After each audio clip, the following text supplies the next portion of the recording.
Gomukhasana is a wonderful hip opening pose that focuses on the outsides of the hips, on the external rotators and hip extensors. There are some preparatory positions that make the basic form more accessible to more students. Here I'll ask Cherie to slide her feet in about halfway, lifting her knees up, and then from here to draw her right heel under and back towards her left hip, and then to cross her left foot just over her right knee and to place the foot down on the floor. This is the basic setup for Ardha Matsyendrasana. For many students, it's as far as they're going to go in the preparatory setup for Gomukhasana. Encourage them to stay in this position, clasping both hands to the knee, lifting to the spine, and in a moment, when we look at the arm positioning, a student with this leg position can join in with the same arm positioning. Otherwise, over time, encourage your student to bring the foot of the upper leg back by the hip as well. If they are close but not quite able to get the knees fully crossed over each other, encourage them to come forward onto their hands, onto all fours. If that's what it takes to get the knees crossed over, have a block waiting back underneath the sit bones as they sit back down, so they maintain the crossing of one knee over the other. With the arms down by the sides, the heels tucked in, beautiful.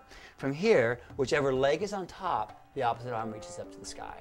The other arm draws around behind to clasp hold of the fingertips. Many students will not be able to clasp their fingertips here. Encourage them to use a strap, t-shirt, or whatever they have available, spare t-shirt available to get the clasp. From here, encourage the symmetrical rooting of the sitting bones, lifting up to the core of the body. So you will slowly begin to fold forward. Encourage your student to make it more of a forward lengthening than a fold, than a rounding. Lengthening the heart towards the horizon, little by little releasing and releasing and releasing. It doesn't matter how far one goes in a pose. It's more important how she goes. This is a beautiful position in here, little by little releasing a little bit more down. When a student's ready to come out, press your hands down on the hips to encourage a more comfortable lifting back up without straining the lower back.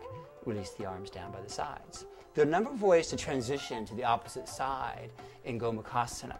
The most fun, I suppose, would be to press down through both feet with the hands on the floor, turn the same direction as the upper foot, and then pressing through the hands, spin slowly round 360 degrees, and you find yourself magically on the opposite side of the pose. Another alternative would be to transition through tripod headstand, switching the legs around overhead, or perhaps most simply recross the legs and prepare for the other side of Gomukhasana. Namaste.